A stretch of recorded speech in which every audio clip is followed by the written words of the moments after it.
Thank you, Fumio. Thank you very, very much. Mr. Secretary General, let me begin by thanking you for an extraordinary week here at the United Nations. I think this has been an UNGA that's been seized with the issues of the day as forcefully and as directly as at any time. And we're very appreciative for all of the UN's efforts to make that happen. And I can tell you that everybody here, with respect to the CTBT, will say bond forever. I promise you. It's a privilege to join the Friends of the CTBT Ministerial because we are here in pursuit of a very noble goal. And that is to ensure that one day our children and our grandchildren will live in a world where the very real threat of nuclear weapons is a subject to be read about in the history books and not in the newspapers, not as a matter of daily currency. And I am mindful of what Fumio said about representing the one country in the world that has seen nuclear weapons in time of war. We learned, all of us, the awesome power that we've sought to contain ever since that time. And I believe it is containable. And I might say that I'm proud that President Obama has been pushing to reduce America's arsenal along with Russia, and that we did manage to pass, when I was in the Senate, the START Treaty. But the Comprehensive Nuclear Test Ban Treaty has thus far eluded for various reasons. It remains a critical part of our effort to strip the world of these weapons. Some people don't think that's possible. I don't agree. It's interesting when you have Henry Kissinger, George Shultz, former secretaries of defense and state, all joining together saying it is possible. So people need, obviously, to embrace the notion that how we resolve conflicts has to change dramatically. That's the purpose of the UN. How we deal with each other has to change. But if we lose the ability to envision that change, we lose something very special in the human spirit. And I think everybody here understands what I mean. We have to believe in the possibility of changing the way we resolve conflict. And if we do, then deterrence by nuclear weapons is something that can change. So anytime we work cooperatively to address the threat of nuclear weapons, we do make the world a safer place. And I have said to people who are doubters about the capacity to take this deterrence away, I've said to them, you know, every step you take towards it, whether you get there tomorrow or in 50 years or what, makes the world a safer place. There's no question about that. The interim agreement that we struck with Iran, the P5+1, has made the world safer because a nuclear stockpile that was at 20% has been reduced to 1 and nothing. And inspections are taking place, and there is greater certainty about possibilities than there was before it went into place.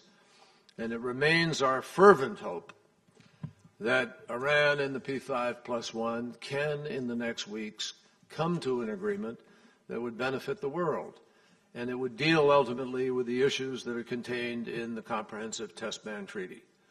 So I come here to reiterate the Obama administration's unshakable commitment to seeing this treaty ratified and entered into force. And though we have not yet succeeded in ratifying it for pure political ideological reasons, not substance, I assure you, we nevertheless are pledged to live by it, and we do live by it, and we will live by it. Last week, U.S. Secretary of Energy Ernie Moniz made clear a very compelling case for the value of stockpile stewardship in the context of this treaty. And I'll say just a word about our commitment to the verification regime. Part of that commitment means engaging the American people, our citizens, on the treaty's merits. And I know some members of the United States Senate still have concerns about this treaty. I believe they can be addressed by science, by facts, through computers and the technology we have today, coupled with a legitimate stockpile stewardship program. So let me be crystal clear about what this treaty is and what it isn't. This treaty is about diminishing our reliance on nuclear weapons. It's about reducing dangerous competition among nuclear powers.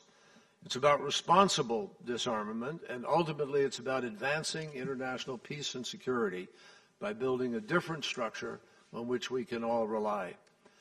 I also want to be clear about what this treaty isn't. This treaty isn't just a feel-good exercise. It's in all of our national security interests, and it's verifiable. In fact, its verification regime is one of the great accomplishments of the modern world. The international monitoring system is nearly complete, it is robust, it is effective, and it has contributed critical scientific data on everything from tsunami warnings to tracking radioactivity and nuclear reactor accidents. What this treaty does is simple. It sets standards and enforces the kind of verification measures that the United States already has in place. And that's why we remain a strong supporter of the treaty, and we continue to be the single largest contributor to its budget. In fact, we've already provided more than $40 million above our assessment over the past 2 years.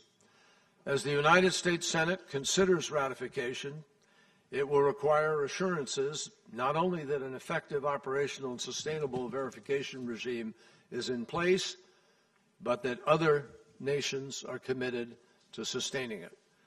That's why we urge the 7 other Annex II states to accelerate their efforts to ratify the treaty and urge all signatory states to provide the resources necessary to complete the verification regime. Let me be clear, there is no reason for the Annex II states to wait for the United States before completing their own ratification process. And this treaty is a national security imperative for all of us. So I close by just saying that President Obama and I believe that this time we're living in, with all the conflict of ISIL and failed and failing states and Ebola and conflicts that we wish did not exist, still could become an age of construction, not destruction. A lot of that depends on the people in this room and on the leaders who are not here, but were here this week. And it certainly depends on our willingness to fulfill a promise to our children and what they will inherit. So we have to act with courage in the months ahead, days, weeks, and months ahead. And we know that our goal of a nuclear-free world may be a lofty one, but believe me, it is absolutely one worth fighting for, especially in an age where dirty bombs and nuclear materials and all of these other dangers exist. We would be better off, clearly, emphasizing the passage of the Comprehensive Test Ban Treaty so that we will never again see additional nuclear powers, and so that the existing nuclear powers will continue to move to eliminate these weapons from Earth. Thank you, Mr. Secretary General.